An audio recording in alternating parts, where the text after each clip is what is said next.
what can you tell us about the NAR settlement and what does it mean for people wanting to sell real estate and realtors? Well, the short answer is we really don't know. So NAR settled.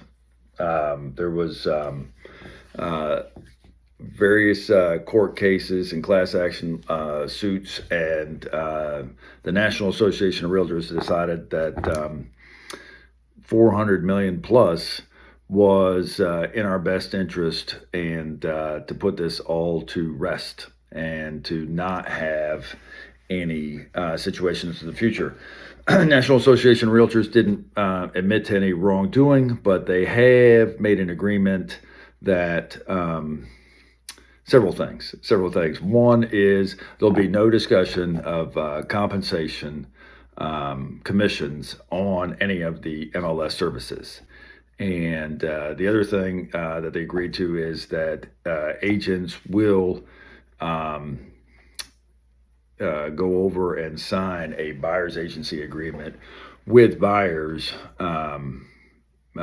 prior to showing property. So those are a couple significant changes. I understand the legal argument. I mean, in this Missouri case, the federal judge said we really have a two-level contractual obligation. So the seller agrees to a listing contract with a listing broker, and then that listing broker has a contract with the local MLS services, and MLSs are by extension part of the National Association of Realtors. You can't be a member of the MLS without being a member of the local board. You can't be a member of the local board without being a member of the state board, and you can't be a member of the state board without being a member of the National Association of Realtors. So these are all inherently linked. And so what basically that judge said was you are unfairly obligating the seller to a second contract that they're not a party to.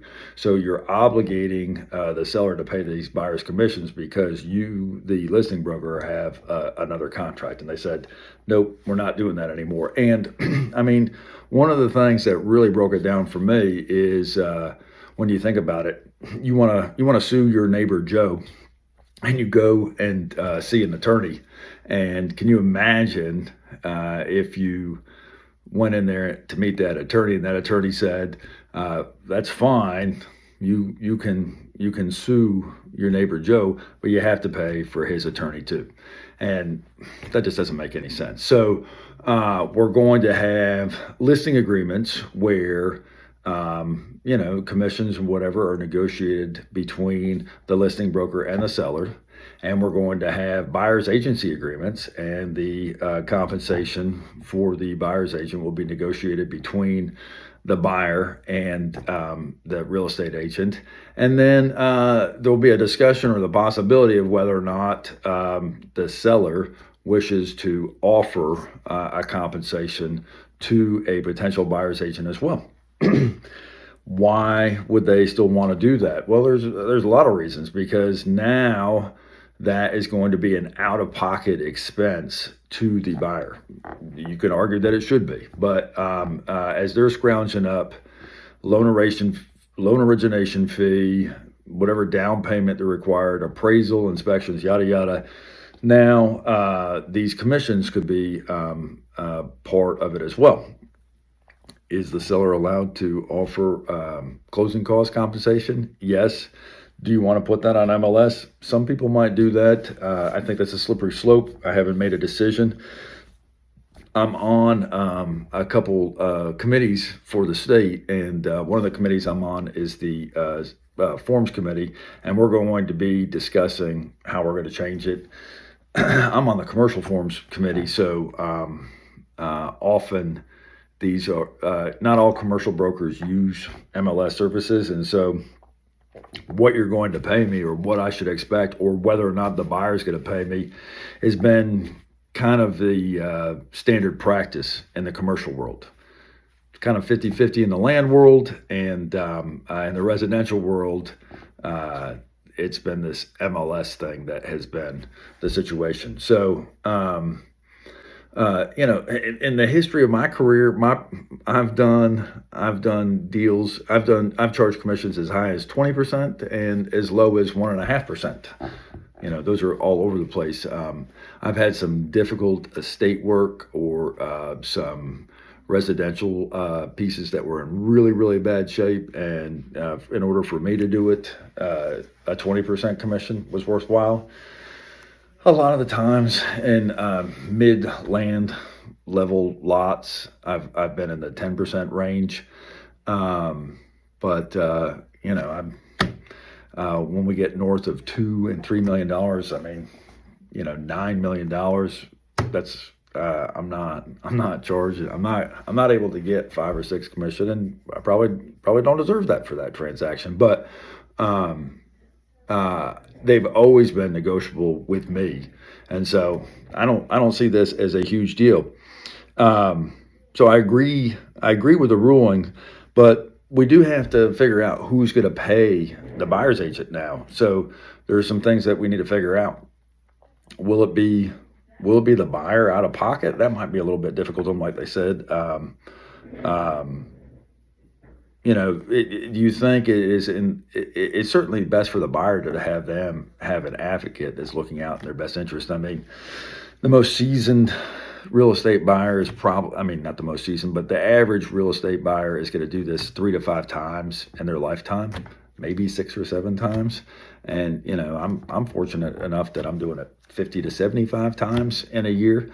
And, you probably want someone that, is up to speed on the current practices, the current market, what's currently negotiable. I mean, it was just a couple of years ago we were getting 25 and 50,000 for due diligence money.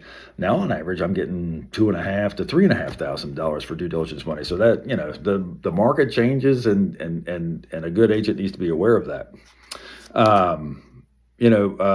My partner and I just bought last year. We bought a place at Baden Lake.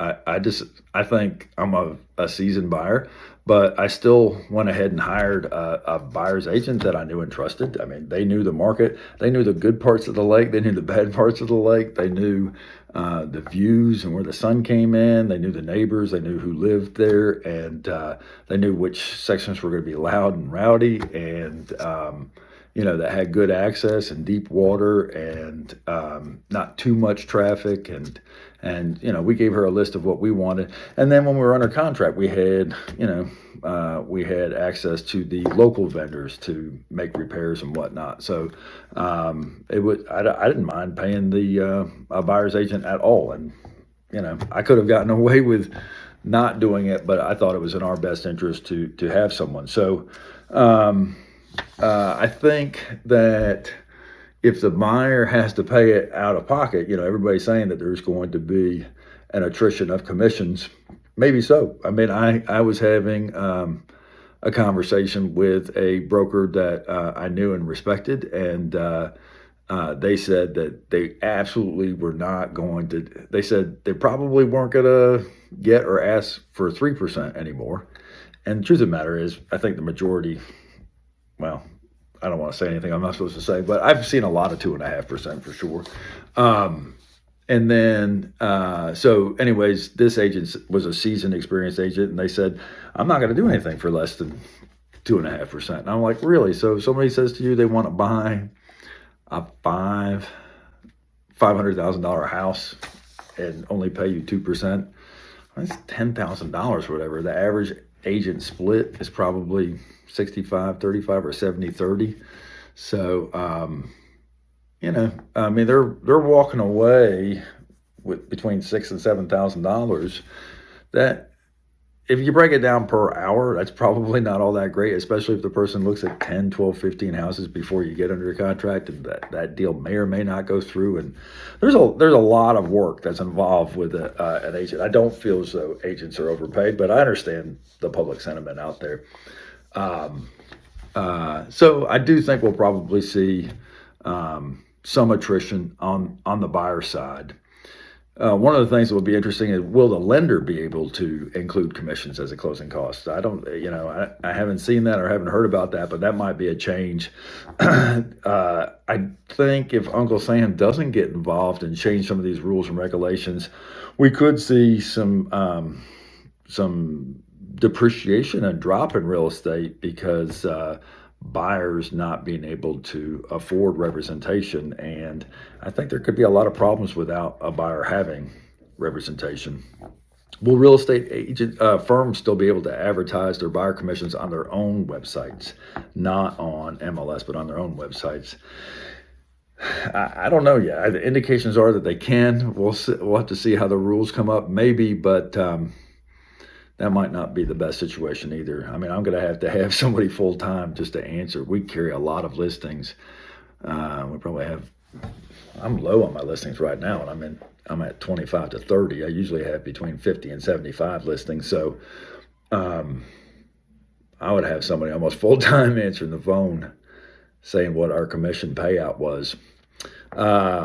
I've been avoidant of the buyer's side for quite a while, unless it's a good close friend or investment partner or someone that I've done a lot of real estate transactions. I've shied away from the buyer side. I'm mainly seller representation, especially because I deal a lot of these entitlement contracts where I'm representing a landowner and we're trying to get the land has to pass certain performances, and so those are pretty detailed contracts. So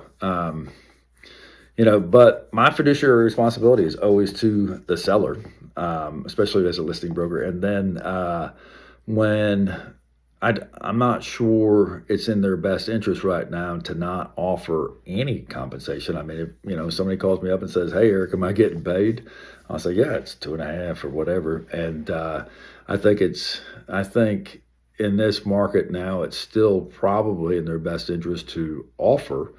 But it'll be a good conversation for me and the sellers I have is, what do we want to offer? Properties that are marketed well and priced properly are going to sell, and it takes an experienced agent to know how to market those properties. I mean, a buddy of mine today said there's like two different perspectives or whatever. You get on some of the Google searches, and the experienced agents say, like I've said today, it's not that big of a deal. I think it's a good change, and the rules have changed, and we'll make do, and we'll figure it out and everything. But then you get onto like Reddit, where not everybody knows what they're talking about with real estate, and it's ridiculous. These people take 5 pictures, pop up a sign, and get paid $20,000. Well, that does not happen. I wish it. No, I don't. I feel as though we work hard and we're paid adequately for what we do, but there's definitely some misinformation out there. Right now, I think the best policy is to negotiate a fair percentage with your broker, figure out a fair amount to pay a buyer's agent. It's always been negotiable. It still is. But now the conversation is more upfront and out in the open. I think that's a good thing. Please feel free to give me a call if you have any questions. Thanks.